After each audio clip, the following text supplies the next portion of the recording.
ንጉስ ዳሪዮስ ምንድነው ያለው? የዳንኤል አምላክ አለ ያድናል ይታደጋል። ትዕቢተኛን ሰይጣን አይቃወመውም። ሰይጣን ነው ትዕቢተኛ የሚያደርገው። ልጆቹ እግዚአብሔር ብቻ ነው አምላክ ነው። ከእጄ ሊያድናችሁ የሚችል አምላክ የለም። ሲጀመር የአምላክ ጥያቄ መልስ ትተን ነው ቆጣ ብለህ ነው መመለስ ያለብህ። መጋጨት ነው ያለብህ። አንበሳ ጉርጓድ እየሄድኩ ነው ስትለው አድንሃለሁ አይዞ አይልህም ና ነው የሚል ግባ። ኢሹ ኬዙ ዳንኤል መንበርከክ አለመንበርከክ ሳይሆን እግዚአብሔርን ማምለክ አለማምለክ ወርሺፕ ሆኗል። ሰው ሀገር ሄደው አምላክ ያስለውጣሉ በህግ። አጋንንት አምላኪው ሰውዬ እስኪያየው እግዚአብሔር ተገለጸ። ደሞ እኮ እግዚአብሔርስ አለሁ አይልም አይዞ አይልም። እግዚአብሔር ራሱ ግን ለራሱ ሲሆን እኮ በተለየ መንገድ ነው የሚሰራው። በተለየ መንገድ ለማየት መጸለይ ብቻ ሳይሆን ጸልያችሁ መወሰን። ክብሯን ፈልገን ውሳኔዋን ደግሞ ፈርተን አይሆን። ክርስቲያን መሆን የሚጠቅም እኮ የሆነ ቦታ ነው። ቶሎ ነው ምንም ነገር ላይ ያድን ይችላል። በጌታ መሆን የሚያድን ከዘላለም ሞት ምን ያድናል? ማንስ ያድናል? ኢየሱስ ብቻ ነው የሚያድን። የአንዳንድ ነገሮችን ዋስትና 100% አይሰጥህም። ግባ ነው የሚል። የምታመልከው አምላክ በእውኑ ከነዚህ አንበሶች ሊያድን ችሏልን?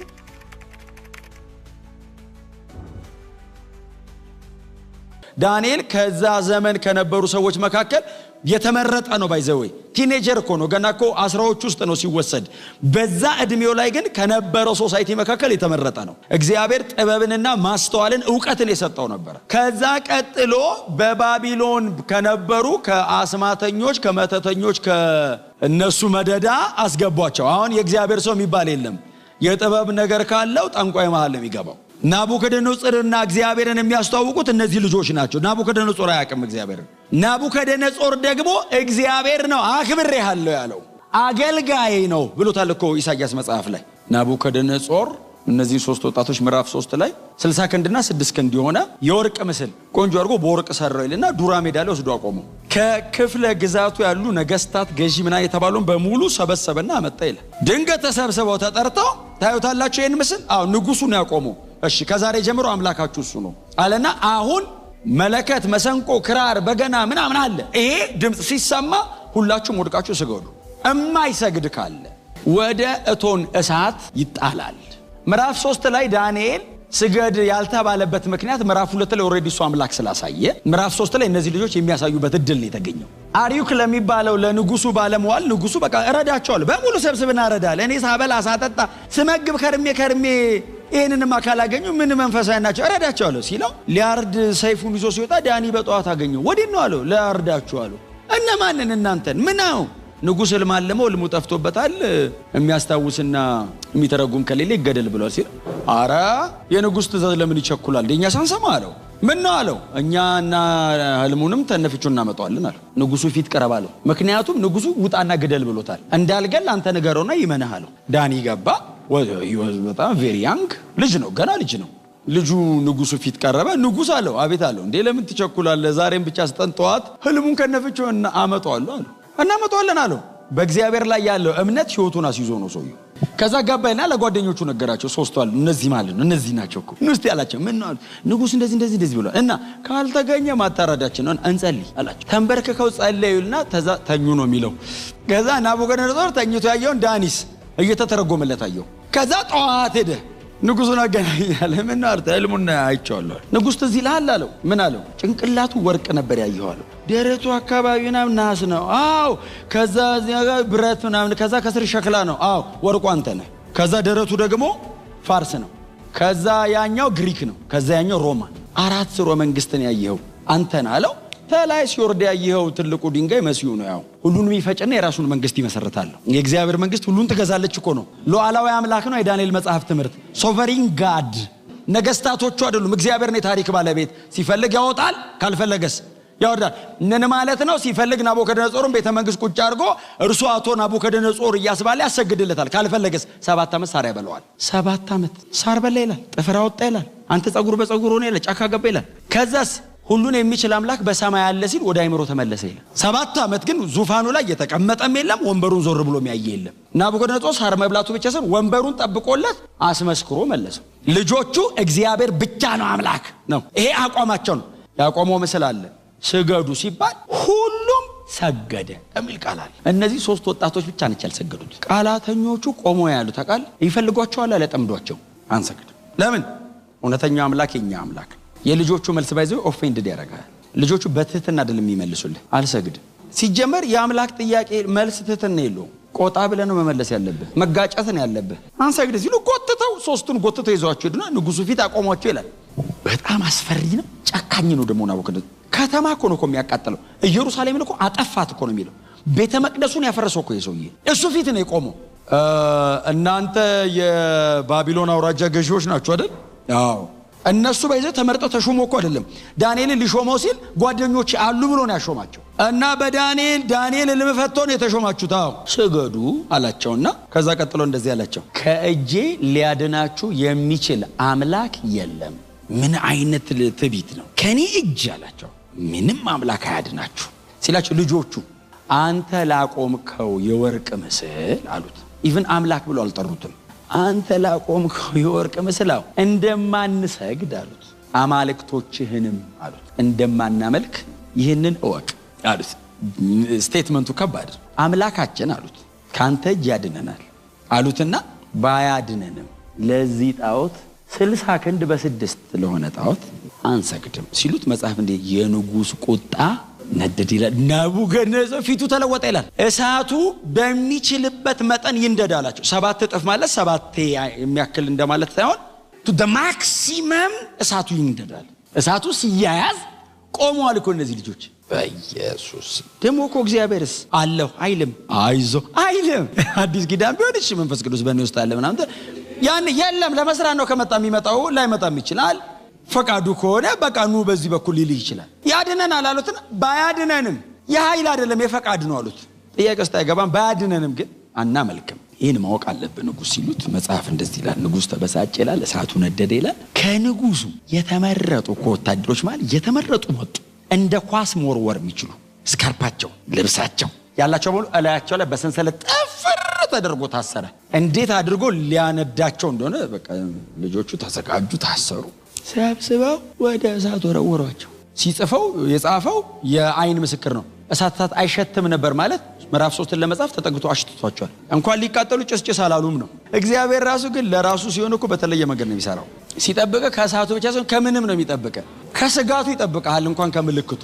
እና ሰብስበው ሲያረጓቸው እሳቱ ኃይሉን እንዲያሳይ ተፈቅዶለታል። ያው ጌታ ኢየሱስ ገብቶ ነበር አይደል? ሲገቡ ውስጥ ቀድሞ ገብቶ የነበረው ነግሮታል እሳቱ ምፈልገውን በሙሉ አርግ፣ እነዛን ሶስቱን ግን እንዳነካቸው። ምክንያቱም እንደዛ ነው። እሳት መቼስ በምንም ተአምር ሊምርህ አይችልም፣ አይመርጥም። እሳት ካልተነገረው የሚበልጠው መጥቶበት ነውና ሲወረውር ወርዋሪዎቹን አይደለም የሚለው እሳቱ አይደለም እኮ ወላፈኑ አይደል ሲል ገደላቸው ይላል። ከዛ ልጆቹስ ገብተው እሳት ውስጥ ገብተው እሳቱ እሳት መሆኑን ለማሳየት የታሰሩበትን ብረት አቀለጠው። አልነካቸውም። ብረቱን ሲያቀልጠው እችን እጃቸው ላይ ጸጉራለች፣ አልነካትም። ብረት ማቀለጥ ይችላል፣ እሳት ነው ማለት ነው። መጽሐፍ እንደዚህ ይላል። ከወንበሩ ተነሳ ይላል ንጉስ። ስማ ወደ እሳቱ አፍጠጋ አለ ይላል። አንተ ወላፈኑ ሰው የሚገል እሳት ማለት ሰው እንዴት ተጠብቃለህ? አጥንት አይገኝም፣ ስጋ አይደለም፣ አጥንት አመድ ነው የሚሆኑት። ጠጋ ብሎ ወደ ውስጥ አየ ይላል። ሲያይ 4 የተፈቱ ሲጀመር አራተኛውን መጀመሪያም አላሰሩትም። 4 የተፈቱ የሚሉት ወርዋሪውን ጠራው ይላል። ያው ናቡከደነጾር እድሜው በጣም ስለሄደ በደንብ አይም ና አለው። ስንት ሰው ነው የጣላችሁት አለው። 3 ስንት ሰው ነው የማያወለው? 4 ያኛው ምንድነው አለው። ቃል በቃል ናቡከደነጾር አላመነም። አይኑም የአማልክት ልጅ እኮ ነው ያኛው አለው። ከእሳቱ በላይ ያበራል ያኛው ሲለው ናቡከደነጾር ያቆመውን ብረት ረሳው፣ ወርቁን። የአባቴ ብሩካን አለ ኑ ውጡ። ገብቶ ማውጣት አይቻልማ። ክርስቲያን መሆን የሚጠቅም እኮ የሆነ ቦታ ነው። ነው ለምንም ነገር ላይ ያድን ይችላል። በጌታ መሆን የሚያድን ከዘላለም ሞቶ ምን ያድናል? ማንስ ያድናል? ኢየሱስ ብቻ ነው የሚያድን። ኑ ውጡ ሲላቸው እሳት ውስጥ 4 ናቸው፣ ሲወጡ 3 ናቸው። ደጅ ባንተ ነው የሚታየው፣ እሳት ውስጥ ነው ለብቻው የሚመጣ። ስትጨቃጨቅለት ባንተ ነው። መከራው ሲገባ አጠገብ ይቆማል። መጥፊያቸው ሳይሆን እሱን ማሳያ ሆነ። እነዚህ ልጆች እንደዚህ ባይጨክኑ የሚቀጥለው ነገር የለም። ያድነናል ባያድነንም ልክ ሲሉ እታያለሁ በእነዚህ ይላል። እሳት ውስጥ ሲገቡ ብቅ እላለሁ። ደጅ ሲጨቃጨቁስ አለው አይዞ የሚል መልእክትም አልመጣም። እንደዛ አይነት የማረግ እቅድም የለውም። የዳንኤልም እንደሱ አይደል ጉድ ያደረገው? ሲጨቃጨቅ ሲከራከር እጸልያለሁ ሲል እንዳጸልይ ሲባል እጸልያለሁ፣ ወደ አንበሳ ጎተታ እጸልያለሁ ሲል እግዚአብሔር አይዞ አይለው በርታ አይለው። መልአክ እንደላቀ የሚያውቀው ብቻውን ያውነ ይሄ መልአክ አለ ምዕራፍ 3ም ላይ አለ፣ እዛ ምዕራፍ 6ም ላይ አለ። ቶሎ አይሄድም። ልጆችም የሆነ ቦታ ይገባሉ፣ ለእግዚአብሔር ብለው ወስነው ይገባሉ። ጨካኞች ናቸው።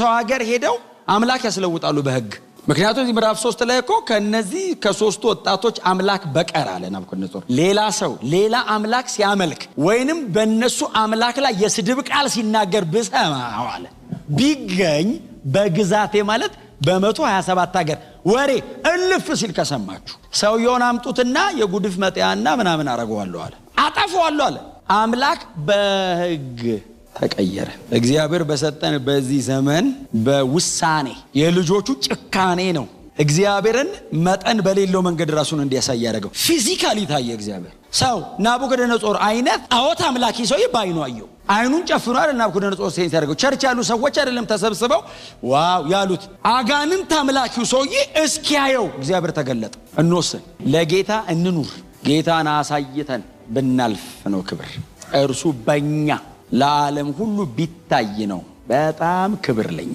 እና ዳኒም የገጠመው ይሄው መጽሐፉም ላይ ደግሞ በምንም አይነት መንገድ እግዚአብሔር ያንዳንድ ነገሮችን ዋስትና 100% አይሰጥህም ግባ ነው የሚል አንበሳ ጉድጓድ እየሄድኩ ነው ስትለው አድነሃለሁ አይዞ አይልህም ና ነው የሚል ግባ ሲወረውሩት ዳንኤልም ያወቀው እኮ ገብቶ ነው ጠዋቱ ነው አምላክ የመላኩ ልኮ ያለው አይዞ ባካ አምላክ መላክ ይልካል እያለ አይደለም ሄደው ያድናና ባያድነኝም ችግር የለውም እያለ ሄደ ሲወረውሩት ቀድሞ ይገባለ ከሚጠብቀው መልአክ አለ ቀድሞ ዳኒ ዘገየ ይያለ ቀኑ ሙሉ ንጉሱን ያዘገየው ለነገሩ ሲከራከሩ አለ ይላል ንጉስ ፍርድ ቤት ውስጥ ጭቃጭቅ ነው ያለው ስጋድ አልሰግድም እንዳጸልይ እጸልያለሁ በጸልይ ጣሉኝትም ልበላ እዛ ዳኒ ሲወረውር መልአክ ቀድሞ ስለገባ ያዛረገው ዳኒ እንኳን እንደናመጣ እየጠበቅኩ ተኛና የጧት ጸሎት እንዳረሰ እንክብካቤ ሲበዛብ ጸሎት ያስተዋል እሱ በጸሎት ምክንያት ተጥሎ ጸሎት እንዳይረሳ ነው መጸለዩ አይደል መዘዝ ያመጣበት መጸለዩ አይደል ታዲያ ካንበሳስ ያወጣው ስለ ጸልየ ነው ሲቃይ ውስጥ የገባው ስለ ጸልየ ነው እግዚአብሔር ጣልቃ የገባው ሰውየው በመጸለዩ ነው ሂስትሪ ሜክ ያደረገው ከእግዚአብሔር ጋር አብሮት እግዚአብሔርን አገባ ብሎ አስገብቶት አብሮት ሰራ ተጻፈ እስትንፋሰ መለኮት ያለበት መጽሐፍ ነው ከዛ መልአኩ ተለየው ዳኒ ተኝቶ አደረ ንጉስ በጧት መጣ ንጉስ አልተኛም ይላል የዛን ዝም ለሊት አይደል የሚያዝናናውም ነገር አልቀረበለትም ይላል አልፈልግም አለ ግን ይሄው ጥያቄ ፈጥሮበታል ይሄ ልጅ አምላኬ ነው የሚለው የሆነ ነገርማ አለ በዚህ ደረጃ ያለ ሰው መቼስ ድፍን አርጎ አምላኬ አይልም እጄ ጧት ማረጋገጥ አለብኝ ብሎ አልተኛም ንጉስ ነው ማን ይከለክለዋል በነጋታው ይተኛል ከዛ በጧት ሄደ ማልዶ ይላል እንደዚህ ወደ አንበሶች ጉድጓድ ጠጋ ብሎ የሚል ቃል አለ ገብቶ የሚል የለም ወደ አንበሶች ጉድጓድ ንጉሱም ቢሆን አይገባም ክርስቲያን መሆናችሁ ብቻ የሚያድናችሁ ቦታ አለ ጠጋለና ምን ይበለው አምላኩን በሰማይ ያቀው የዳንኤልን አምላክ ማን ብሎ ይጥራው እሱ የሚያቀው እነ ናቡን እነ ኤሽታርን እነ ሞሎክ እነ ካሞሽ ነው የሚያቀው የዳንኤል አምላኩን ነግሮት አያቀም ያሳየዋል አምላኩን እንጂ እከሌ ነው ስሙ አይለውም የብራውያን ነው ያህዌ ብሎ ቢነገረው ዝም ብሎ እንደ ቀልድ ያህዌ እያለ ቢጠራበትስ የአምላክን እግዚአብሔርን በከንቱ አትጥራ የሚል አለ ህግ ላይ ስለዚህ ዝም ብዬ ባጨባበጡ ይሻላል ስሙን ካወቀው በኋላ አይ ከተጨባበጡ በኋላ አክብሮ ይጠራዋል ስለዚህ ዝም ብሎ እና ምን ይበለው ከዛ እንደዚህ ያለው የሕያው አምላክ አገልጋይ ዳንኤል ሆይ አለውና ሁሉ ጊዜ የምታመልከው አምላክ ምን ማለት ነው አንበሳ ጉድጓድ ተጣላለ ብለን አዋጅ ስናወጣም ታመልካለህ ምንም በሌለበት በሰላም አንኮንዲሽናል ወርሺፕ ቦታ አትመርጥ ጊዜ አትመርጥ ምን አትመርጣለህ ህይወትን አሲዘን ነው የምታመልከው እርግጥ ነው ሕያው ነው የምታመልከው አምላክ በእውኑ ከነዚህ አንበሶች ሊያድን ችሏልን ሲለው ንጉስ ሆይ አለውና 1000 ዓመት ንገስ 10 ቁጥር 1000 ቁጥር ልክ እንደ 7 ቁጥር ሙሉ ቁጥር ነው 1000 ዓመት ንገስ ማለት 1000 ዓመት አይደለም እድሜ ዙፋን ላይ ይለቃለው ሁለት ኳሊቲ ነገረው በፊቱ ቀንነት ተገኝቶብኛል አንተንም አልበደልኩም ስለዚህ አምላኬ መልአኩ ልኮ አንበሶቹን አፍዘጋ እነርሱ አልጎዱኝም ነው እስከ አንበሳ ጋር ግን አደረ በሰላም ነው ያደርኩት ሲለው መጽሐፍ እንደዚህ ይላል አውጡት አለ ይላል ንጉስ ዳሪዮስ ምንድነው ያለው የዳንኤል አምላክ አለ ያድናል ይታደጋል ኢሹ ኬዙ ዳንኤል መንበርከክ አለ መንበርከክ ሳይሆን እግዚአብሔርን ማምለክ አለ ማምለክ ወርሺፕ ሆኗል ኬዙ የሆነ ሚደንቅ አይነት ተአምር እየሰራ አይደለም እግዚአብሔር ልመለክ ይያለ ነው ምንም ነገር ሲያደርግ ልጆቹን አይደለም ማዕከል ያደርገው ራሱን ማዕከል አድርጎ ነው ያድነናል ሲሉ አድኛ ሳያለው ራሴን ነው የዘላለም ሕይወት ራሱ እኮ የሰጠን የጸጋው ክብር ይመሰገን ዘንድ ነው ስለዚህ እግዚአብሔር ከአንዳንድ ነገሮች አትገባም አይደለም የሚልህ አድነሃለሁ ነው የሚለው እቶን እሳት ውስጥ እንዳገቡ የሚል የለው ትድናለህ ነው ጌታ ኢየሱስ ክርስቶስ የማርቆስ ወንጌል ላይ ሲዘጋው ከፀሐይ መውጫ እስከ መጥለቂያዋ ድረስ የዚህን የመንግስት ወንጌል በእጃችሁ ያዙና ሂዱ አለ በስሜ የምታምኑትን እናንተን የሚገድል ነገር በሙሉ አይገላችሁም አይበሉ አይደለም አይሞቱ እባቦችን ይይዛሉ የሚል ቃል አለ። የዚህን ክፍል ትርጉም የምትፈልጉ ከሆነ የሐዋርያት ሥራ ምዕራፍ 28 ማንበብ ነው። መላጥያ ደሴት ላይ ጳውሎስ እጅ ላይ እባብ ተጣበቀች የሚለው በቃ ወንጌል አገልግሎት ላይ ያለ እባብ ተነድፎ የሞተ ሊኖር እኮ ይችላል። ወደ ጌታ ሜጃ መንገዱ ከሆነ ጳውሎስ ላይ ስትጣበቅበት እየሰበከ ነው ሰውዬው ገና አልጨረሰም። ቄሳር ፊት ትቆማለህ ብሎታል። ጠበቅ ስትል ረገፍ አድርጓት ወድቆ አብጦ ይሞታል ብለው ሲጠብቁት አይደለም የሚለው ቀጠለ ይላል እና ይልና የአካባቢውም ሰው ይሄ ሰውዬ ሰው ሳይሆን አምላክ ነው ብሎ ሐሳብ ለወጠ ይላል። አምላክ ስለሆነ አይደለም። እባብ ብትይዙ አይገላችሁም ይላል። ስላልነደፈችውም አይደለም ነደፈችው ነው የሚለው ቃል በቃል። ለምንድን ነው የማትሞተው ሲሉት የስብከቱ ስራ በእኔ እንዲፈጸም። ለምን የስብከቱ ስራ አለ። ለምን የሚያድን ስለሚወድ ነው። ስራውን እንዲጨርስለት ስለሚወደኝማ መስቀል ላይ ሞቶ አዳነኝ። እሱማ የሚፈልገው እኔን መውሰድ ነው። ለምን ነው ታዲያ ያዳነ የሚያቆይህ? ስራ አለኝ ያልጨረስኩት እንዲጨርስለት በእኔ በኩል ማለቅ ያለበት አለ። ለጢሞቴዎስም አልሰጠው እኔ ጨርስና የራስን ስራ ብዬ ነው ትችለት የሚሄደው። አዲስ ኪዳናችንም ላይ ጌታችን ኢየሱስ ክርስቶስ ያለን በዚህ አይነት መንገድ አታልፉም ሳይሆን ያለን እኔ ከእናንተ ጋር ሆናለሁ ነው ያለን። ክብሯን ፈልገን ውሳኔዋን ደግሞ ፈርተን አይሆንም።